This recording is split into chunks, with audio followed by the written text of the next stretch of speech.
The whole world is ready to bail out of bucks. They just want to do it in a way where they're not going to lose on their investments. That's all that's going on. All the people around the world, the Japanese who have $1 trillion, the Chinese who have $1 trillion, the Saudis have $1 trillion, the Europeans something similar, they're all going to dump it at the same time. The rush for the exits. And that will then create hyperinflation. When America finishes supplying the manpower and the military for standardization of the world into the one system, and they want a secular world society with a hint of greening and Gia worship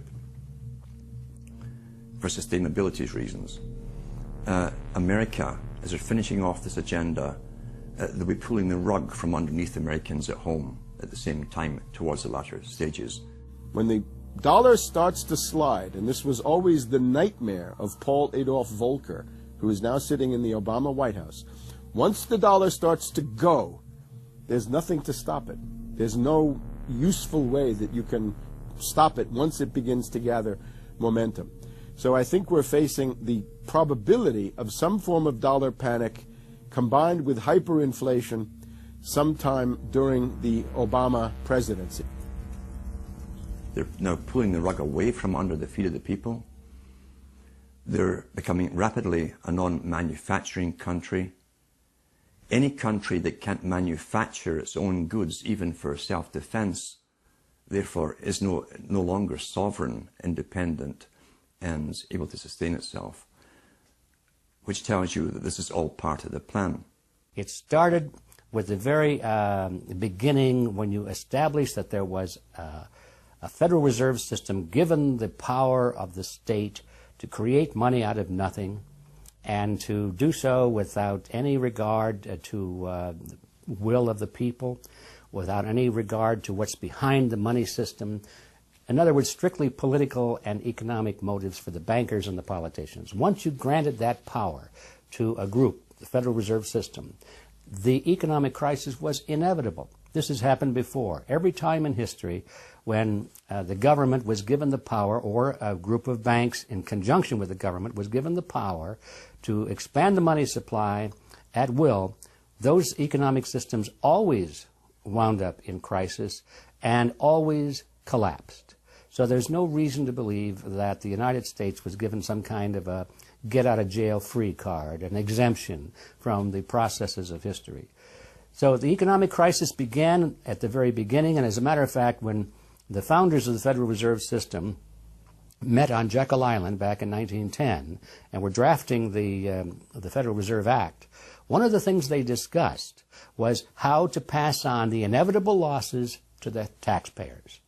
They knew that inevitably something like this would happen, and they knew that there had to be some way to get out of it without destroying the banks, of course, because they were the banks. And they said, aha, we'll go into partnership with the government, we'll take our cartel agreement and pass it into law, call it the Federal Reserve Act, and we'll make the taxpayer come online and be responsible to bail us out if and when the failure finally comes. Who's going to soak up the derivatives? Who's going to soak up the debt? Who's going to be penalized? And right now, it looks like Wall Street's getting bailed out, and the little guy in the middle of Main Street America are all going to pay the penalty. Can the economy be turning around here? Are happy days here again? And can we actually have growth without jobs? Is this an oxymoron, jobless recovery? We're going into the greatest depression. There will be no job growth. Unemployment will continue to escalate. Along with it, so too will crime, poverty, kidnappings, boss snappings.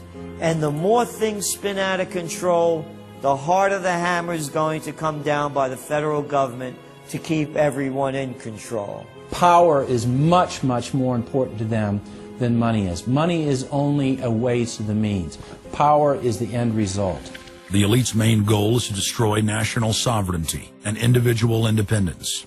To consolidate their grip on power, the banksters create artificial debt bubbles that are mathematically impossible to pay back. These are those sinister, toxic assets, the complex financial instruments that they talk about but never really name. They're paper based on paper. They're credit default swaps, collateralized debt obligations, mortgage-backed securities, asset-backed securities, structured investment vehicles, auction rate securities, and so on down the line. It's an immense mass of cancerous, fictitious, speculative paper, bloated in value, impossible to bail out. Triage the derivatives on their books. There's no way to bail out a $1.5 quadrillion black hole of derivatives, but nevertheless they tried. The Wall Street cronies are crooks.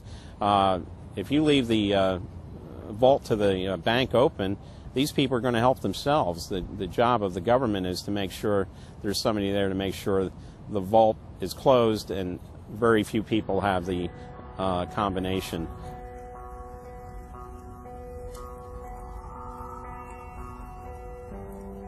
I'm William K. Black, Associate Professor of Economics and Law at the University of Missouri at Kansas City. I was a senior regulator in a number of different positions during the heart of the savings and loan crisis. On a staff level, I led the re-regulation of the savings and loan industry.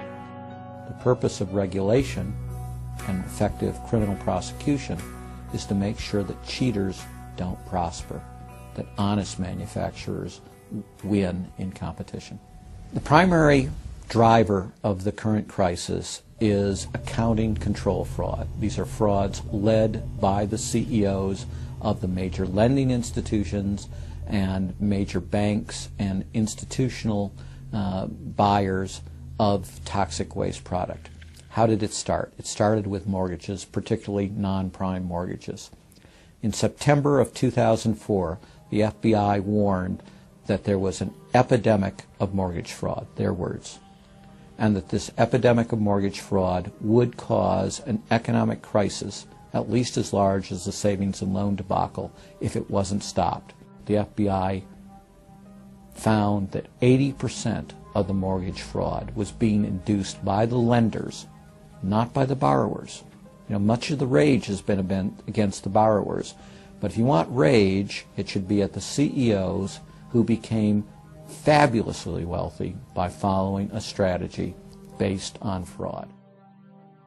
The Wall Street people and their friends here at the Federal Reserve and at the U.S. Treasury and down the Washington Mall here at the U.S. Capitol. That's where the damage was done, and if people want to vent their anger, they need to vent it against these people.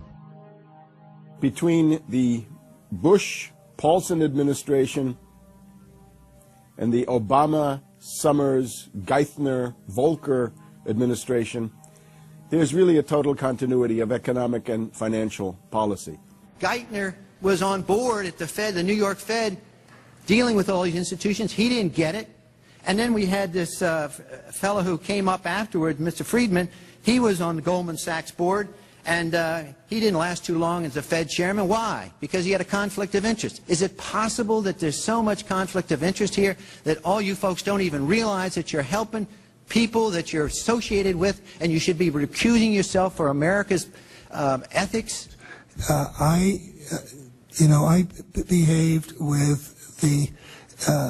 You don't think you should have recused yourself when you asked Lehman to go in bankruptcy, you didn't put Bear Stearns in bankruptcy, and then you folded Merrill Lynch into... I mean, isn't there some point where you got to say, hey, I got a conflict of interest here? You don't feel any kind of scintilla of ethics on this thing at all? Totally. I operated very consistently within the ethic guidelines I had as Secretary of the Treasury, and when it became clear that we had some very significant issues with Goldman Sachs and with why didn't you recuse yourself with Morgan Stanley, what I did then, it would have been very wrong for me to recuse myself. What I did was I went and got a waiver from the ethics agreement, because when we had concerns... Who is in charge of the ethics agreement? What? Who's in charge of the ethics agreement that you got a waiver? We have a office of ethics at Treasury, and we have a White House ethics office. So you got it from the legal counsel from the White House? We got it from the government ethics office. So we had Snow, we had Paulson, now we have Geithner. All these people cut from the same bowl of cloth.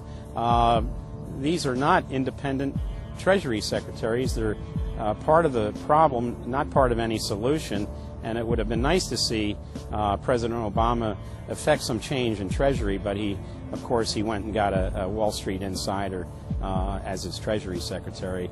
Everything that's speculative, parasitical, cancerous, bloated from all these administrations, going back to Carter and even beyond, comes together in the Obama administration. With Volcker, with Summers, who's part of the economic crimes under Clinton, the guy who brought you derivatives and the abolition of the Glass-Steagall firewall. You could not have gotten a more perfect setup for a takeover from a previous government, the Bush regime, than the Obama regime.